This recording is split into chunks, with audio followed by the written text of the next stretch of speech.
po yung discrepancy dun sa mismong oras. Pinakita mo na ba yan sa kanila? Opo, eto po, ngayon ko po, pinapakita ko po ngayon, Your Honor. Ngayon pa Eto pala, po, sandali lang, ngayon mo pa pala ibibigay sa kanila. Tapos you are blaming them na hindi inaksyonan. Provide this committee, bigay sa PDEA para mag-aksyonan nila. na di umano isang Lisa o yung tinutukoy na First Lady. Yun po yung kuha naman po yun doon sa nagtataka lang ako bakit sila nag-o-offer, bakit sila nagre-reach out sa akin kung sinasabi ng PIDEA na hindi to.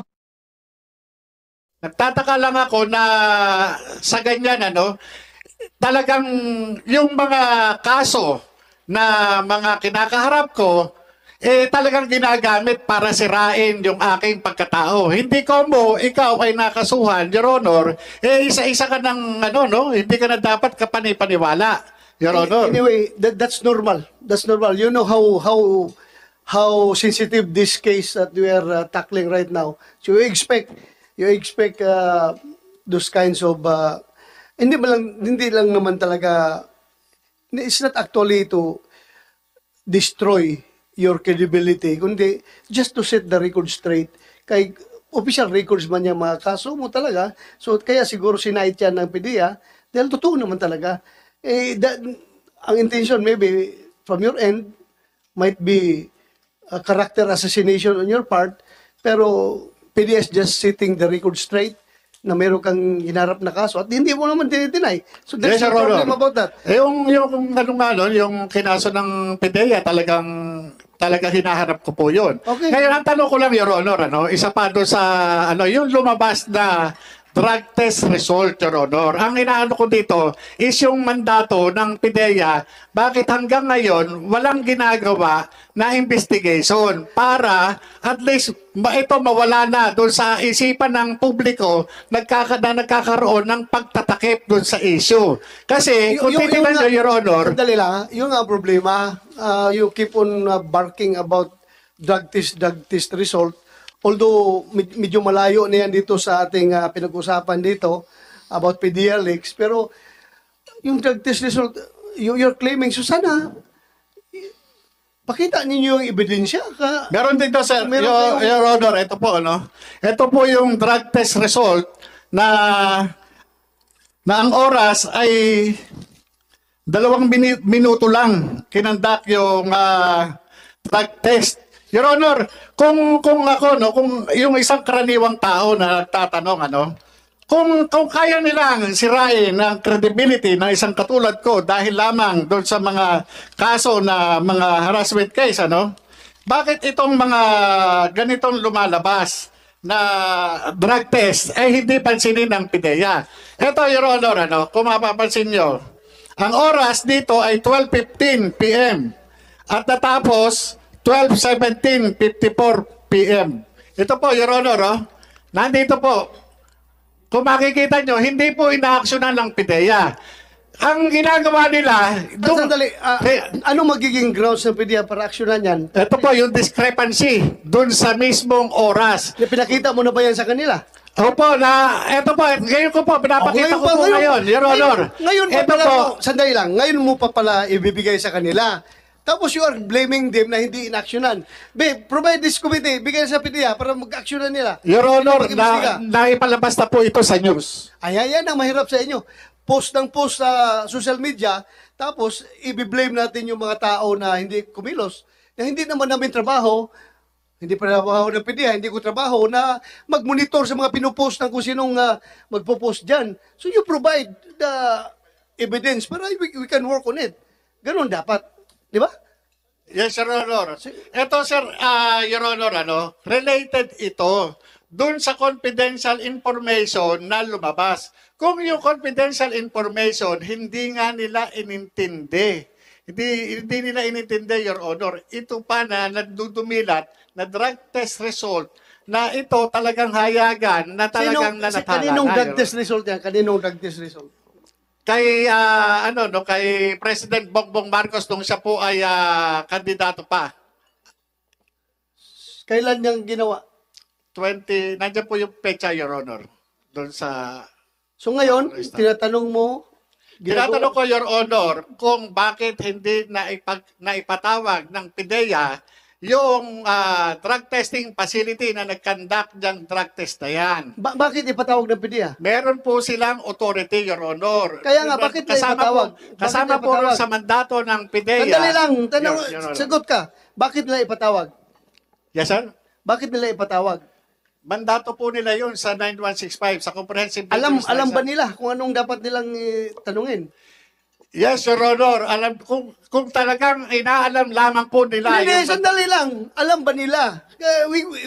Mahirap i-blame natin yung ahensya na for non-performance na hindi nila alam. Alam ba nila? Your Honor, binanggit ko po yan last hearing. Ay, hindi. Binanggit ko po rin Hindi yan. naman. Porque binanggit mo, dapat i-provide natin. Hindi naman sila robot na didiritsong kikilos na walang inahawakan na papel. Ibigay mo, saan na yung papel na yan? Nandun po sa kinuha ng staff niyo, Your Honor. Pasirox mo, tapos bigyan mo PDEA. Okay.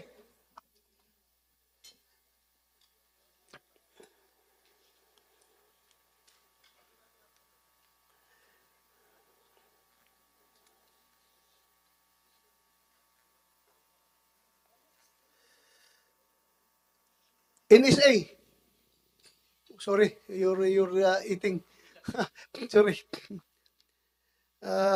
Kaya ko kayo inimbita last hearing para ma-explain ninyo to this committee and to the people watching this hearing right now kung ano ka-importante itong mga confidential ay itong mga classified documents. Explain mo from restricted to confidential, to secret, to top secret. Ano yung mga classification yan at ano mga implication yan? Unauthorized disclosure of which will cause ganito, ganon. Meron ka bang wala kang dala?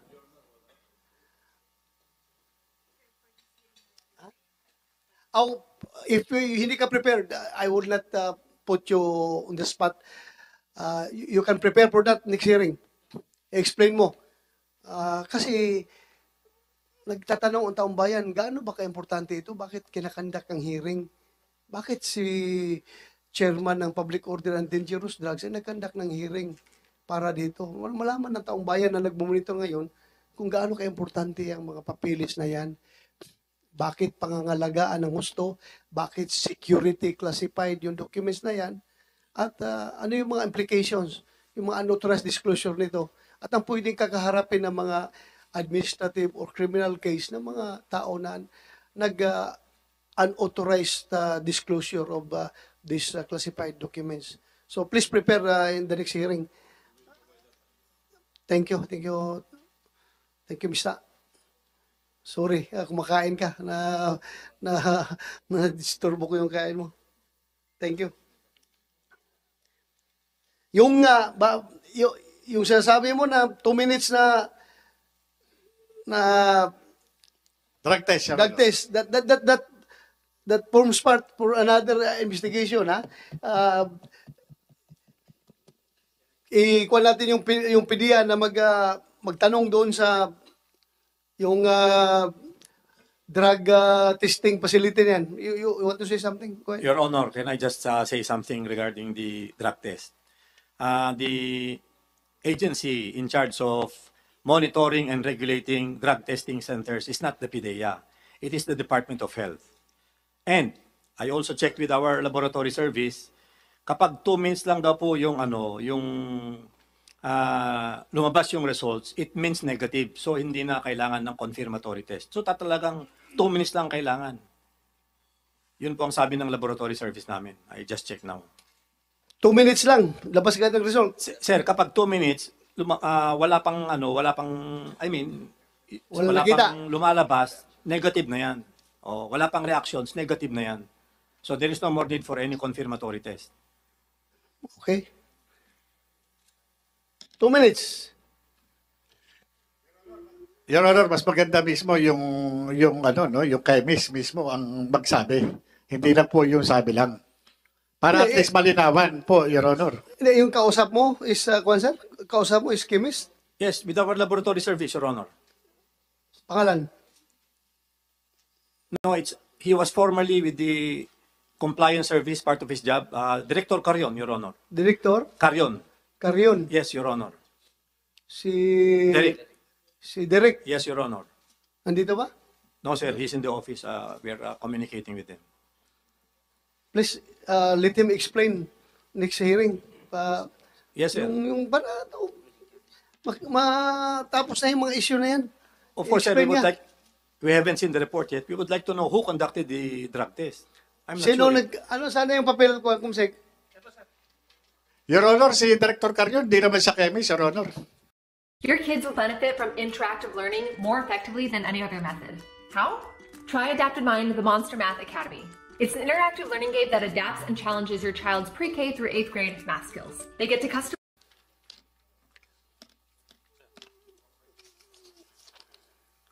Former, ano siya?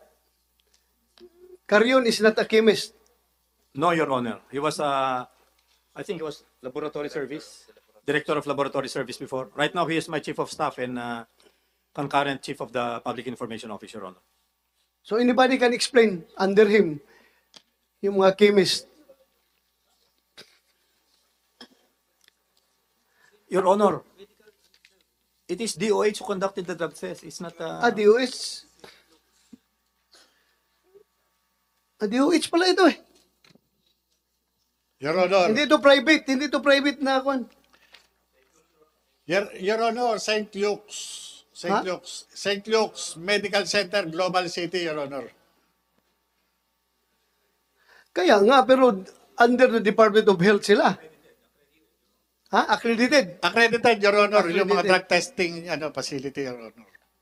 Pero dapat yan, Your Honor, hindi si Director Carion ang magsasabi na ganito yung, dapat chemist.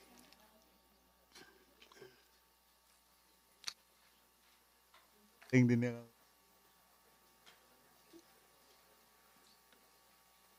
Kumsek, may mga pangalan mo dyan? You know kung sinong imbitahan mo? Yes, sir. Yes, sir. Eh? Copy niya. Bigay ko. Yeah. Thank you.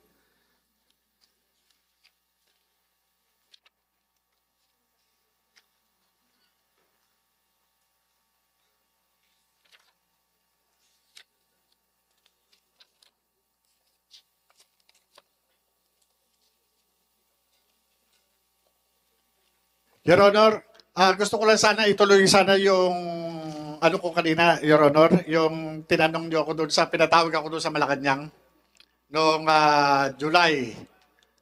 Nakuha ko Doon sa naman yung... Lesio. Ito, Your Honor. Oh. Sige.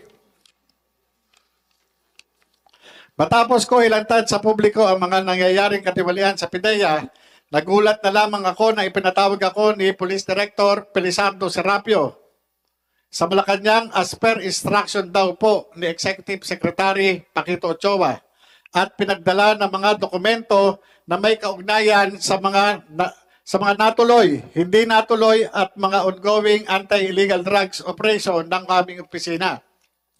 Ngunit matapos ko makapagsagawa ng briefing na tumagal ng humigit kumulang sa 4 na oras, kaugnay ng mga hawak kong mga kaso, kabilang na mga natuloy at di natuloy ng mga anti-illegal drugs operation, ay sa hindi ko maipaliwanag na dahilan ay minilait lamang ng opisina nito ang mga trabahong ipresenta ko at doon ko naranasan ang harap-harapang paglapastangan sa aking pagkatao ni Executive Secretary Paquito Ochoa noong biglang dumating ito kasama na ng pagbabantang ako ay patatanggal sa trabaho at habang buhay na akong hindi makakabalik sa gobyerno. Habang pinagdidiinan ito ng mga wala namang kwenta yung mga accomplishment ay pinagmamalaki ko dahil panay gawa-gawa lamang daw ang mga ito at di ko daw ba alam na matitinong negosyante daw ang mga ito at campaign contributor umano ni Pinoy. Sa aking pagkakaalam, mukhang tanging ako lang ang kaisa-isang ahente ng PIDEA ang naipatawag sa Malacanang.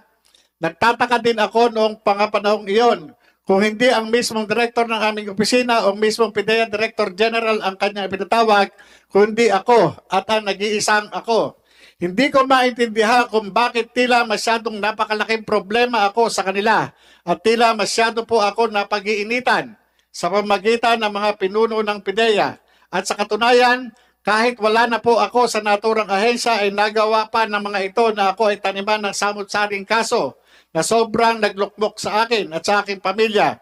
Ngayon ko lamang napagtanto na kaya pala ang asawa pala ng isa sa mga naging subject sana ng anti-illegal drugs operation namin noon na si Politician Bongbong Marcos ay kapater po sa Marcos Ochoa Serapio Tan, Law Office ni Executive Secretary Paquito Ochoa, kasi ngayon First Lady Luisa Araneta Marcos. Yun po, yun yung talagang naging ano ko. Sabi ko kaya pala ako pinag-iinitan ng mga ito dahil magkakakonekta pala itong mga to. Your Honor. Okay. So, anything more? Okay na. Sino bang hindi natin napagsalita dito? DOJ. DOJ. Ma'am. Please,